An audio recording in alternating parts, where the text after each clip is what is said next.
me I pas vetullat të vizatuara tatu, a pranohet gusli dhe abdesi. Nuk muj me dalë të përgjigja pyetjes tane pa unal pak të kjo meselja e kësaj vetullave tatu.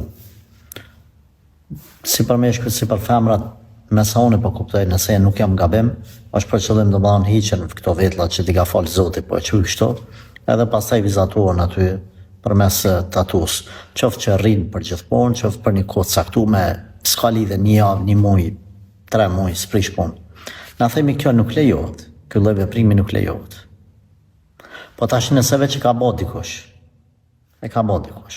tash dalim të përgjigja pyetjes tane, a pranohet abdesi dhe gusli? Po, pranohet abdesi dhe gusli.